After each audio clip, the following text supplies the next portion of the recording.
Thank everybody for being with us here today. We want to update you on the ongoing response to Hurricane Beryl. First of all, however, I want to thank Mattress Mac for hosting this event today, but more importantly, thank him for what he does for the greater Houston area every single day. I'm not familiar with a citizen, a resident in any community anywhere who does more for his community selflessly than does Mattress Mac. This community would not be what it is without you and without your unparalleled help, especially for those who need it the most. So Mac, thank you very much for what you do. Thank you, Governor. And for hosting this. So as usual, our number one goal, first and foremost, is to protect life. An issue that we see in the ongoing response to Hurricane Beryl are life-based issues, not because of the hurricane itself, but because of the lack of power supply, because of extreme heat, because of the lack of the power. There are lives at risk every single day. Also, because of that, according to the police chief, we've seen a slight uptick in criminal behavior. So, once again, the top priority to make sure that we protect more lives is to make sure we get that power back on as quickly as possible. Another issue that we are dealing with also, once again, mostly because of the lack of power, is a lack of adequate food. One thing that the state of Texas has done, working with our local officials, is to provide meals that are ready to eat, delivered in whatever amount of supply is requested by local officials. Similarly, we are facing challenges with regard to water. Both with regard to the meals, meals have been lost because people have not had the power on in their house or apartment, and as a result, their food has spoiled. And the meals are needed because of lack of power. The lack of power is because of center point. Same thing with regard to water. Water is needed for a lot of different reasons. The state of Texas, once again, is working with our local partners to make sure that there are adequate water supplies as well as ice that will meet any demand that's articulated by local officials. Another thing that the state of Texas continues to respond to are ongoing medical needs. As you are surely aware, there are hospitals and other healthcare facilities that have had lack of power. Because of that lack of power in healthcare facilities, there has been an increased need for the state to assist in providing, it could be supplies, equipment, all different kinds of things to help local healthcare providers be able to meet the needs of people who are injured, people who are hurt, people who were already patients in healthcare facilities. That process by the state of Texas to respond to those medical needs continues. The last thing I'll mention along these lines right now is the ongoing effort by the state of Texas to work with local officials to make sure that their needs concerning public safety are met. And what that means is continuing the process of the state of Texas either bringing in or organizing more law enforcement officers to assist Houston and other local police in making sure they will maintain the safety of their communities. The most enduring problem, because of Beryl, however, is the lack of power. The failure of power companies to provide power to their customers is completely unacceptable. Power companies along the Gulf Coast must be prepared to deal with hurricanes, to state the obvious. Early appearances, however, suggest that some power companies are not adequately prepared for a hurricane like Beryl. CenterPoint in particular has repeatedly failed to deliver power to customers for extended periods. To accelerate that process and to make sure that we look into exactly what has happened and what must be done to correct it, I am sending a letter to Thomas Gleason today. Thomas Gleason is the chairman of the Public Utilities Commission, and the letter requires the PUC to undertake an investigation of exactly what has happened by CenterPoint, find out what the reason for failure was, what must be done to fix it. So there will be the Public Utilities investigation. There'll be investigations and recommendations both by the PUC as well as by state legislators on remedial action to be taken by CenterPoint as well as other power companies. I will work with legislators to craft laws to improve power reliability. But, and here's the important part, we are still in hurricane season right now, and solutions cannot wait until the next session. They are needed now to minimize power disruptions as we respond to tropical weather for the remainder of the summer and this fall. To help avoid more power outages during the remainder of hurricane season, I will set the following minimum standards for CenterPoint. I will give CenterPoint until July the 31st to provide my office with specific actions that they will take to address the following issues that focus on improving power reliability. Number one, removal of any vegetation that threatens any power line in the geographic region covered by CenterPoint.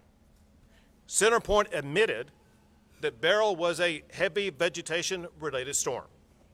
CenterPoint is responsible for eliminating the vegetation before a hurricane hits. Some reports show that CenterPoint spends far less per customer on vegetation removal than some other power providers. So here's my order to CenterPoint. They must provide in detail what CenterPoint will do to eliminate all vegetation issues, and that information must be received by, the removal must be accomplished by August the 31st. Many reports agree that CenterPoint appeared to have been caught off guard by the unexpected arrival of Beryl in Houston, and as well as the magnitude of the devastation that it caused. A power company on the Gulf Coast should never be caught off guard. It must remain eternally vigilant. And even then, a Category 1 hurricane should never compromise the power system in the state of Texas that is the official hurricane season that we're in right now. CenterPoint must specify actions that it will take in the coming months that it did not take in Beryl that will reduce or eliminate power outages in the event of another tropical storm arriving at the Gulf Coast. Number three, CenterPoint claims that it has assembled thousands of additional linemen and other personnel to speed the recovery process. Some reports contend, however, that many of those workers were slow getting into the field because of a variety of different reasons. One was training workers after the hurricane hit rather than training those workers before the hurricane hit. Another was positioning workers days after the hurricane was gone rather than positioning those workers immediately after the hurricane left. Another is haggling with workers over pay, and the list goes on. The bottom line, however, is this. Regardless of the reason, CenterPoint did not have an adequate number of workers pre-staged to immediately address the power outage. So my demand upon CenterPoint, they must specify what actions they will take to pre-stage a sufficient number of workers to be able to meet the immediate response to any power outages that may occur for any tropical storm that hits their service region for the remainder of this hurricane season. Additionally, allegations have been made that while Texans have been baking in deadly heat without power, CenterPoint was penny pinching and cutting corners in ways that slow the recovery process. Those allegations must be investigated. We must know, was CenterPoint protecting Texans, or was it protecting its own pocketbook?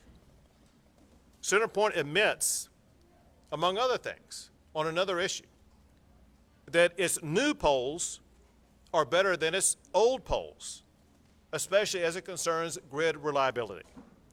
But at risk to this region, CenterPoint appears to be waiting until the end of hurricane season to address the pole issue. It is waiting on a funding decision by the PUC that will take place, required by law, by the end of October.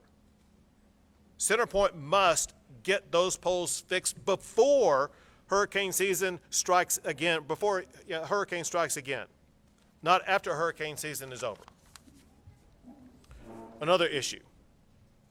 CenterPoint failed to keep power on for some hospitals, nursing homes, and senior living facilities.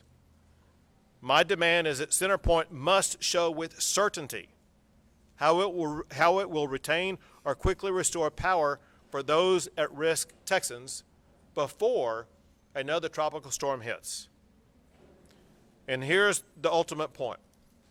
If CenterPoint fails to comply with this request or provides insufficient information by July the 31st, I will issue an executive order in response to any impending tropical storm to impose my own requirements on CenterPoint that are geared to keep power on through hurricane season until the next legislative session. Also, if CenterPoint does not comply, I will demand that the Public Utilities Commission reject CenterPoint's request to recover a profit in its pending request before the Public Utilities Commission. Additionally, if CenterPoint is unable to fix its ongoing problems, at some point in time, either the PUC or the state of Texas will have to reconsider the territorial region that CenterPoint is managing, or rather mismanaging. Maybe they have too large of an area for them to be able to manage adequately. It's time to reevaluate whether or not CenterPoint should have such a large territory. Also, let me be clear about another point that's extraordinarily important. There are linemen for CenterPoint who are working to get power back on. Those linemen in many regions across this area are being physically threatened, sometimes attacked by people on the streets, endangering their lives and discouraging them from even going out into the field and getting the power back on. For one, there's no reason why anybody here should ever be threatening the life of anybody else, period. Second, if you're angry about the lack of power, you're taking it out on the wrong person if you're interfering with somebody who's trying to get the power back up.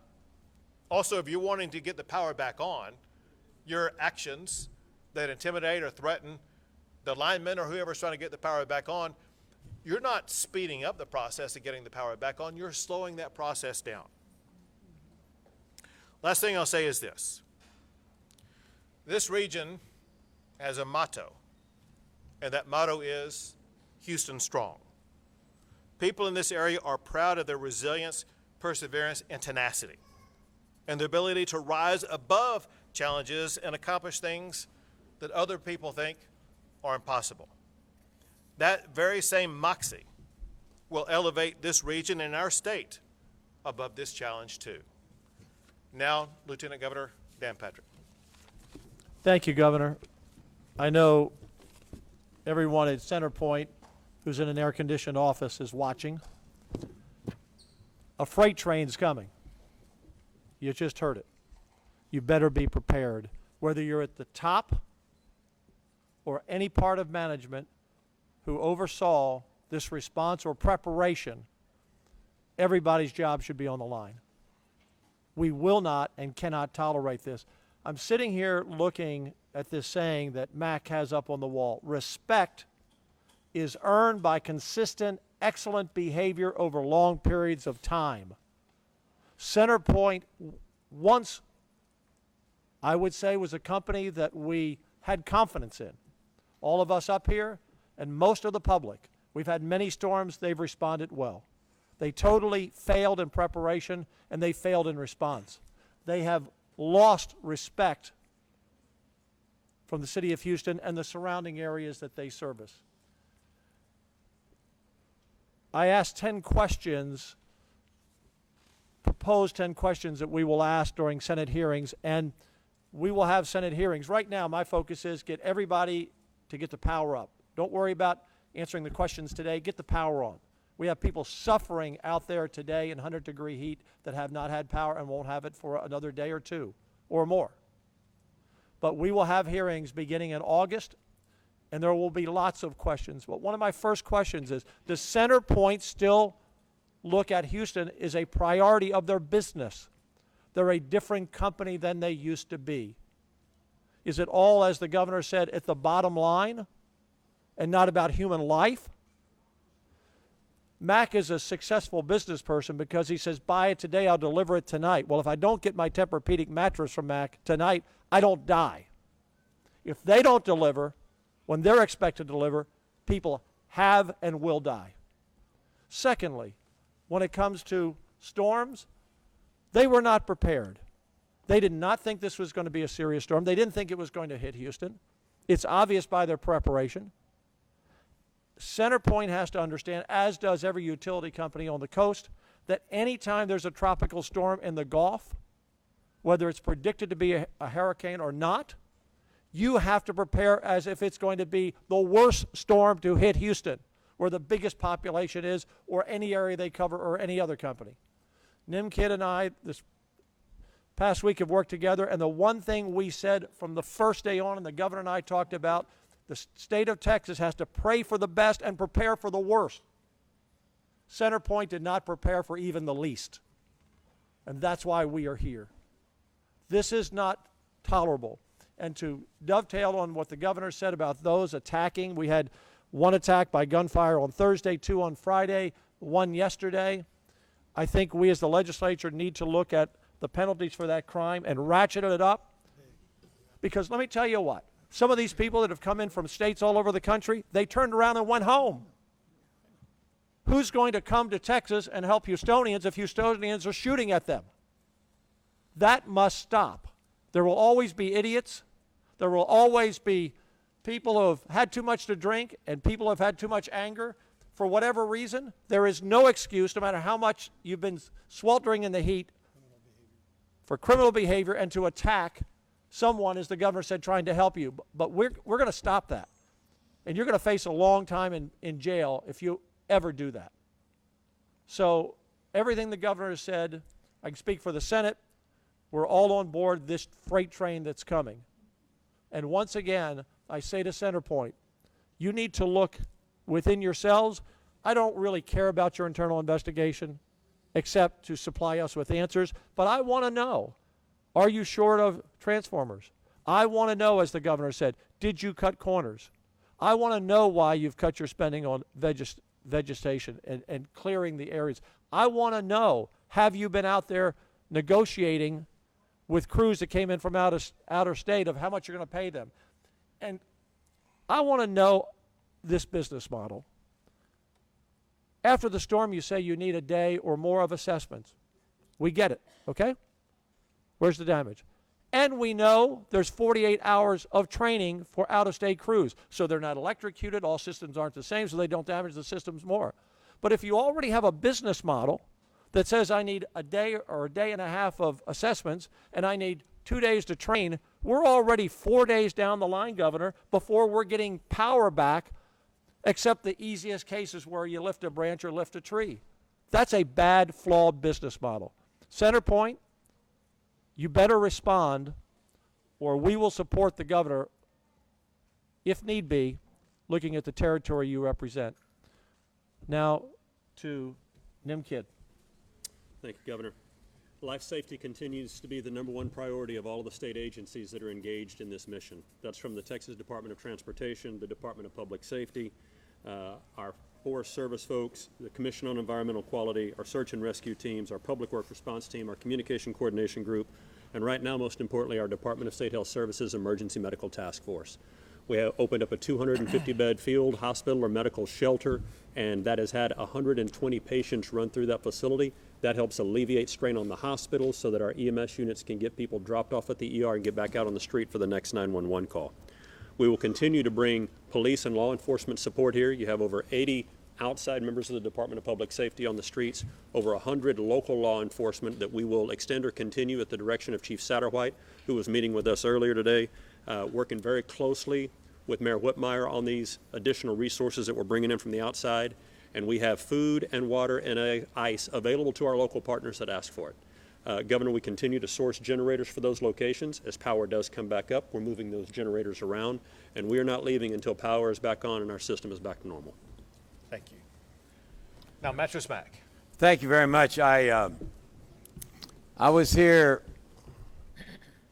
Sunday night looking at the weather forecast, as all of us Houstonians and Texans were, and as was said, didn't know if the hurricane was going to hit Houston or not, but I didn't want to sleep in my luxurious Tempur-Pedic at home and get stuck in the floodwater. Right. So I slept in my little bathroom over there on a bad mattress, because I have learned in my life that the best ability is availability.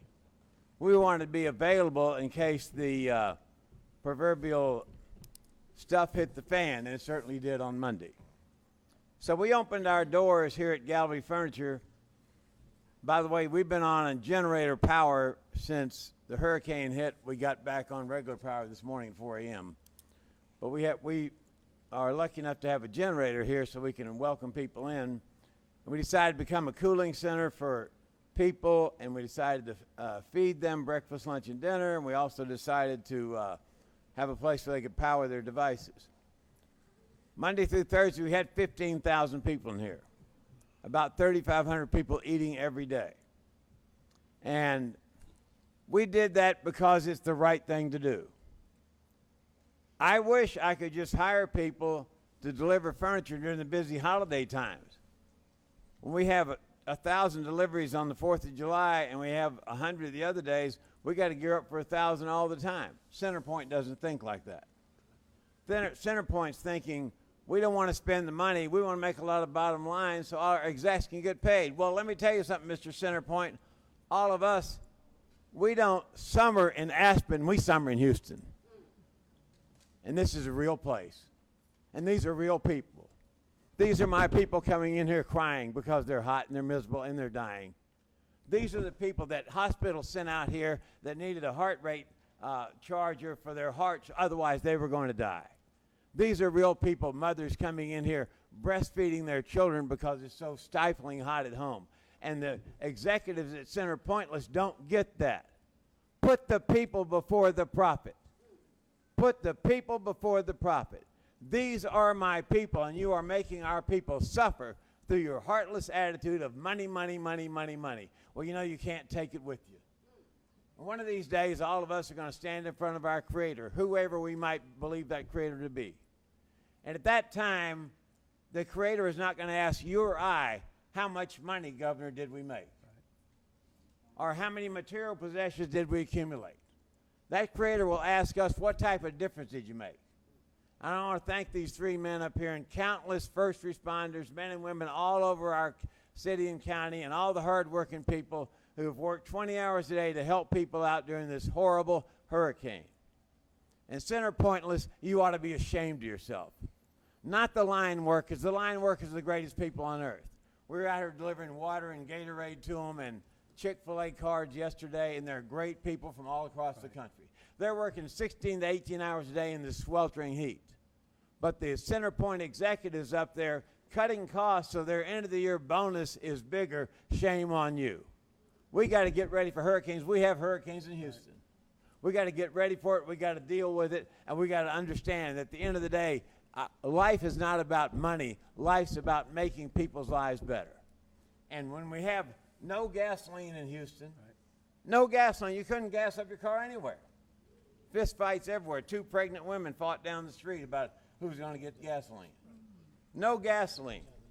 How about no food? How about a young family that's living paycheck to paycheck, that all the food in their refrigerator spoils and all the food in their freezer spoils, and that's $1,000. That's a lot of money that just tore up. How about all these people at restaurants, at retailers, at different business, manufacturers, whatever? They had no electricity. They closed for the last week, and all their employees got 0 paycheck. How do you deal with that, Center Pointless? You can't deal with that in Aspen. You need to get on the ground in Houston and do your job. You need to do your job. And I'll give you one more thing to think about, Center Pointless. This is a world now of immediate gratification. Think Amazon. Right. Think Gallery Furniture. Think cell phones. 10 years ago when we had hurricane response out here, people would come in here, they had no thought of charging their cell phone.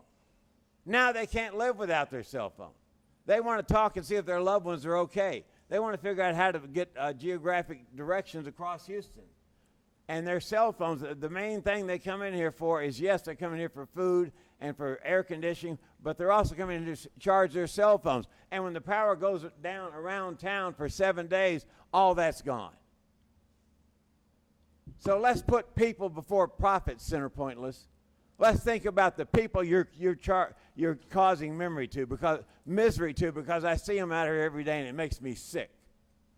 I don't care about how much money I make. My daddy and my mother taught me how much a difference you're going to make, boy, and that's why we're all here.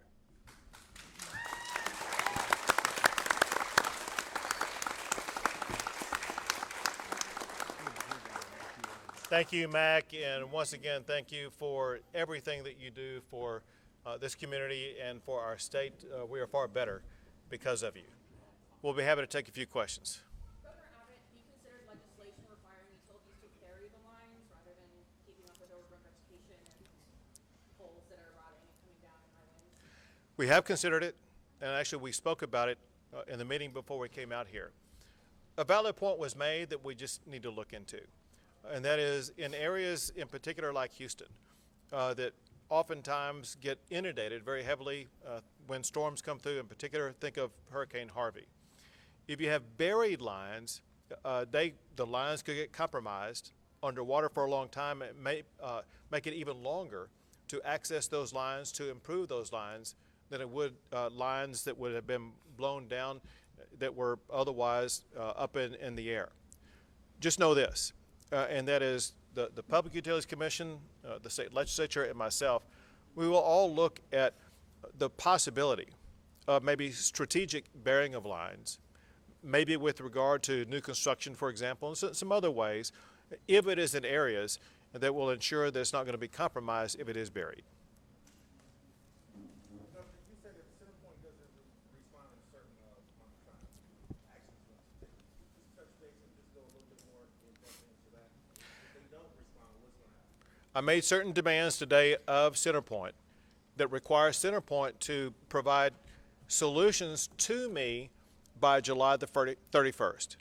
If they fail to do so, I will use the authority given to me by law to use executive orders that have the effect of law, that requires CenterPoint to do what I expect them to do to keep power on in the event that there is another tropical storm that hits this area. There's been 3 people in Harris County at least that have died of hypothermia due to a loss of power outage. What, if any, penalties can CenterPoint face for those loss of life due to power being? So obviously there will be investigations about the loss of life and any connection between the loss of life and the actions of CenterPoint. And the consequences CenterPoint will face for that could vary from local authorities to what the state may do. But it certainly will be an issue that the state will evaluate, and either there are currently are penalties that are in place, or it surely is something that the PUC can use to evaluate, as it is currently considering the plan before the PUC that will be decided before the end of October, what type of penalties to impose on CenterPoint. What I've seen adding fuel to the fire, CenterPoint has been calling individuals on their phones saying that power has been restored, but it has not. On my street, everybody's in their 70s to 90s on breathing machines, and as of right now, nobody still has power, but they keep saying that we do. They're lying to us, and it's making people act out violent. What can be done about that? Well, so you're making a key insightful point, and that is as bad as CenterPoint has been at keeping the power on, they've been worse in communicating with their customers and with the public. So the communications aspect of it is something that the Public Utilities Commission is working on as we speak, and may impose orders on CenterPoint here in the coming weeks. It'll also be part of my process to make sure that CenterPoint is communicating appropriately. I will tell you this, and that is it does seem that the communication by CenterPoint is at a new low. In other words, they used to do a better job of communicating. For reasons none of us can comprehend, their communication has worsened. We were talking before we came out that had CenterPoint just let the public know listen, this is a bad storm, power lines are down, it's going to take us about a week to get power back up and running again, that could have allowed residents to make one set of decisions. Because they did not say that, CenterPoint did not say that, it led customers, Houstonians, to think, well, my power may be back up in 24 to 48 hours.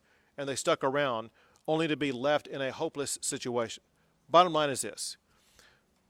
The communications component of CenterPoint is unacceptable, will not be allowed to persist. Corrections are coming, whether they like it or not. Go ahead.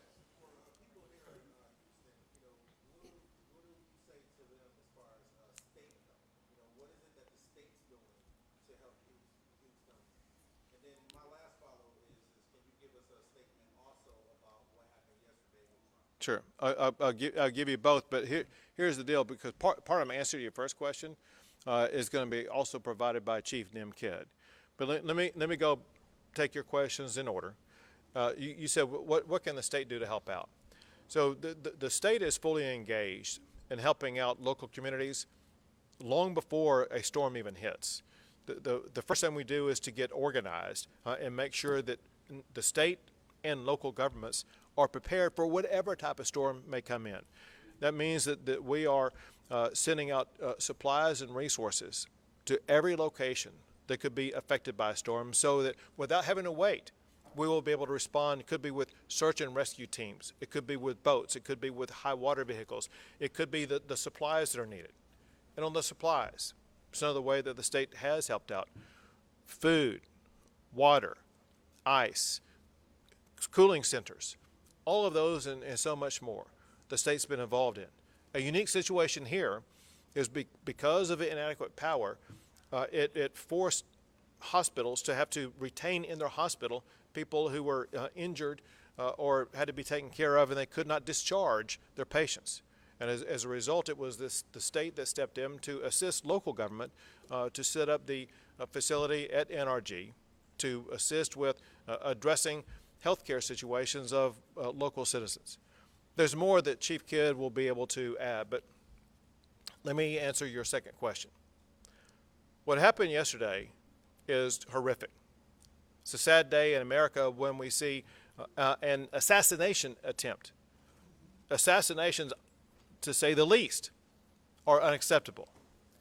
And as sad and horrific as it was to see the former president of the United States of America and a candidate for the presidency again to be attacked in a deadly way, we all must understand that in that attack, we had a fellow American lose his life, another American injured. This is not some game. This is not politics. A real human being lost their life. A family will never be able to see again. So this is a sad and tragic day. But we also must understand this. This is unfortunately not an isolated incident. We have seen during the course of this hurricane, for example, here in the Houston area, you've seen a sheriff's deputy assassinated. That is completely unacceptable. You saw another police officer who was shot. The attack on public officials is an outrage. Another thing about yesterday, it's really astonishing that we saw the president, former president, be shot, but suffer only a wound to his ear. Anybody who's thought anything about that knows that had that shot been a millimeter or two different, he would have been a victim of assassination. Trump is truly blessed by the hand of God being able to evade being assassinated. But it shows you when you look at what he's been through yesterday, the trials and tribulations that he's been through, not just yesterday, but through the entirety of the past year. There's no one in America who has the strength, physical, mental, and emotional, to be able to stand up to that, to be able to respond to that, to be able to deal with all of that. He is the mightiest warrior that we have. in the United States of America. Another thing I'll add is and the last thing I'll add, and that is that he showed his character last night in his first response. One thing that Dan and I know, because we know him personally, that most Americans and most Texans don't know. The first thing Donald Trump thinks about is other people. And he revealed that in the first thing that he shared publicly with people in the aftermath of getting shot. The first thing he talked about was thanking the Secret Service, but then the second thing he talked about was not himself, but the other victims of what happened. That is who he is all the time, caring about others before caring about himself. And so it's a sad day, but it's a day where Donald Trump showed his character and his resiliency. I'll let Chief Kidd answer the remainder of the question about what Texas has done. Thank you. I think the most important thing that we remember about disaster is nobody goes through and nobody does this alone. The people that are closest to the citizens are your local elected officials, your mayors, your county judges, your council members. The next step above that is the men and women standing behind me, your state representatives and state senators. I communicate daily with our local elected officials. Our team communicates daily with these offices here. As that information gets passed up, that's how we know what needs are at the local level. Our State Emergency Management Council, the 39 state agencies that support disaster response and recovery, work together to satisfy those needs that are passed to us through our local and state officials. With that, we are going to continue to provide food, water, and ice, and safety and shelter for as long as it is needed. Governor, can I Go ahead. just add something? We went to Matagorda, we went to Jasper, we talked with county judges everywhere. We were in Bryan College Station, we were in Houston. Within a few days, there was not one mayor or one county judge that said they had not gotten what they asked for from the state. Everything they asked for in advance they had, everything they asked for the day after the storm they had, or it was on its way like a gallery furniture truck. So I applaud NIM, and look, we have the best emergency management division in the country. We've invested hundreds of millions of dollars to our staging center in College Station. We had our teams in there on Friday from Missouri and Tennessee. We had everything ready, whether it was divers for rescues, boats in the water, whatever was needed. We were hauling ice in this week from Alabama, 10 truckloads. Why? Because we don't want to buy all the ice from all the local stores, because people are trying to buy their own ice at the local store. So we extend, and the state has delivered. Your counties and your cities have delivered. I want to salute John Whitmire. This was his first, not rodeo, he's been to that many a times, but this was his first storm. And he and Chief Satterwhite did a tremendous job and have been doing a tremendous job.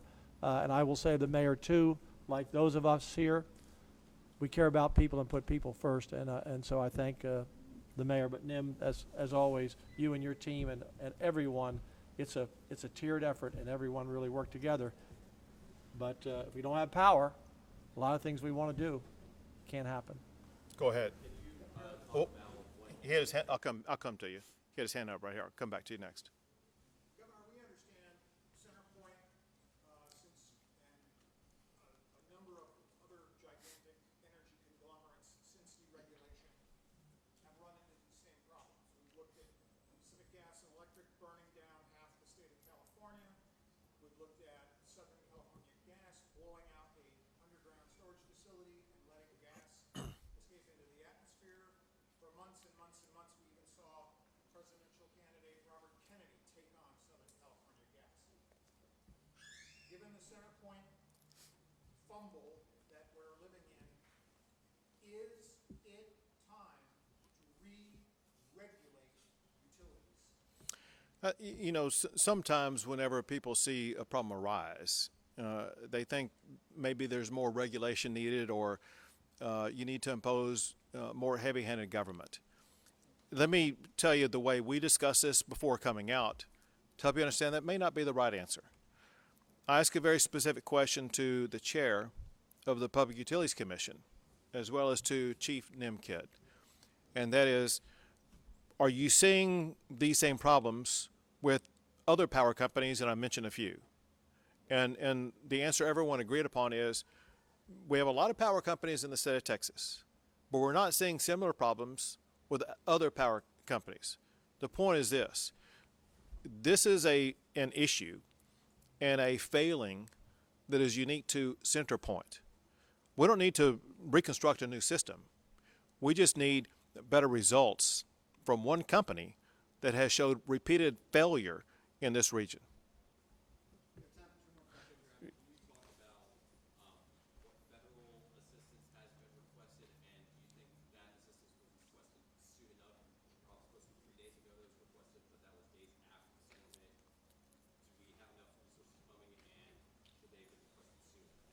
So the full answer to all this is going to be provided by Chief Demkid, who has the most information about it.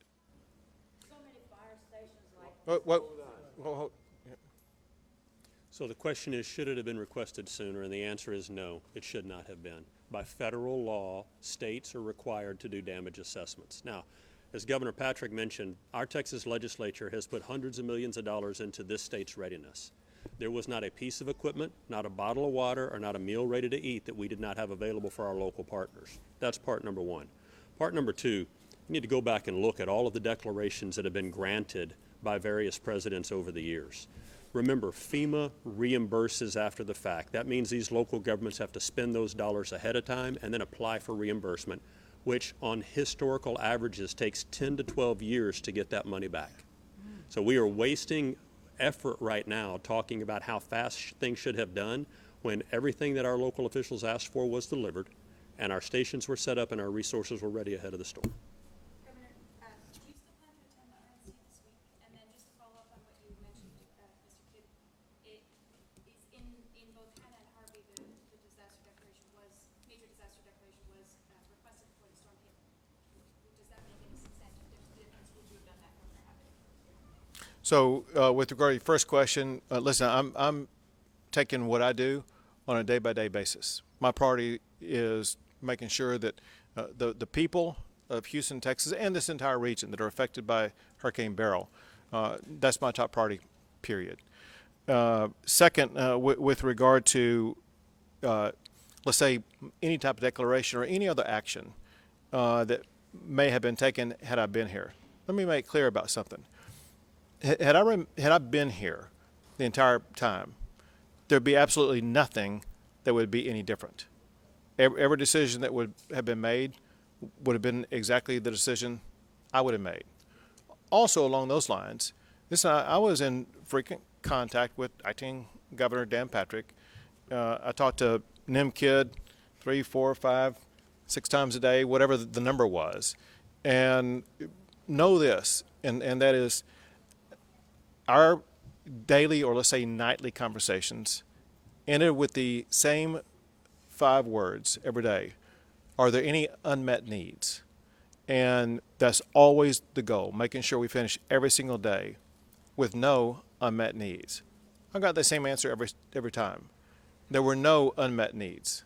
Sorry, just the first question, so you're not going to attend that? So again, right now, my decision is to remain here and make sure that we are addressing the needs of the public. I'm working on a day-by-day basis. Today is Sunday. I can tell you I'm going to be here tomorrow. This is a fact. And we'll see how things progress with regard to the response to Hurricane Beryl. Thank y'all very much.